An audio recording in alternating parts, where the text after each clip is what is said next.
भूख पद्य के रचयिता सर्वेश्वर दयाल सक्सेना का जन्म सन 1926 में बस्ती में हुआ था और निधन सन 1983 में हुआ। जंगल का दर्द, कुआनो नदी, गर्म हवाएं, खुटियों पर टंगे लोग, क्या कर पुकारूं, कोई मेरे साथ चले आदि इनके प्रमुख काव्य संग्रह हैं। प्रस्तुत कविता में कवि ने सौंदर्य को वैयक्तिक रुचि से हटाकर संघर्षशीलता के साथ जोड़ दिया है।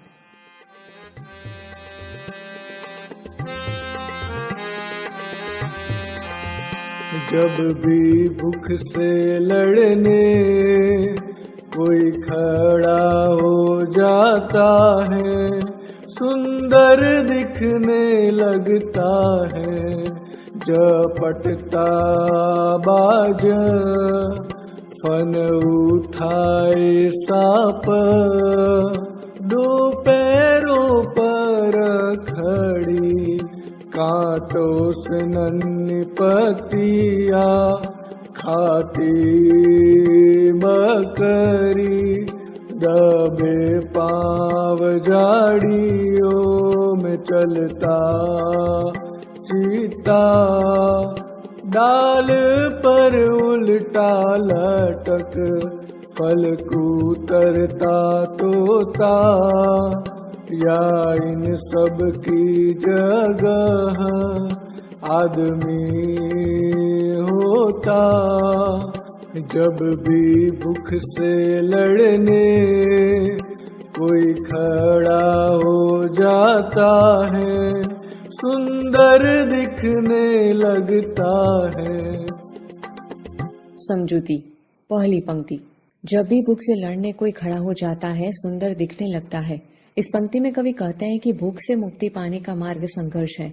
जब कोई प्राणी भूख से मुक्ति पाने के लिए संघर्ष करता है तो वह बहुत सुंदर दिखाई देने लगता है।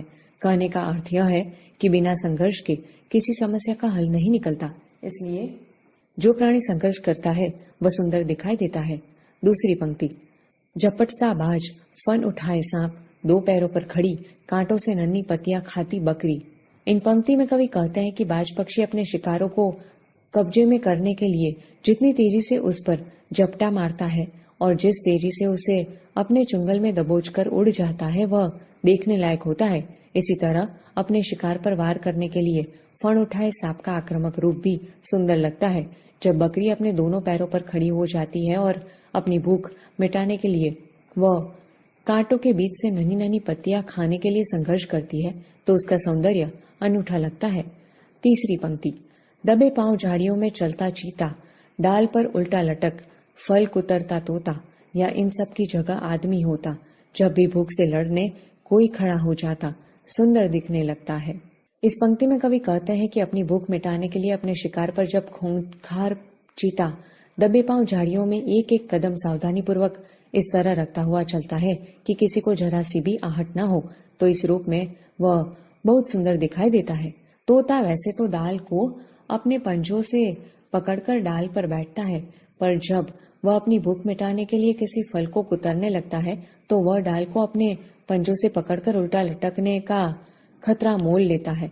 तब उसका भूख मिटने के लिए किया गया संघर्ष बहुत अच्छा दिखाई देने लगता है। या फिर इन सब की जगह अपनी भूख से लड़ने के लिए जब कोई आदमी संघर्ष करता है तो उसके भिन्न भिन्न रूप दिखाई देते हैं। जब भी कोई आदमी भूख से संघर्ष करने में जी जान से लग जाता है तो वह बहुत सुंदर दिखाई देने लगता है।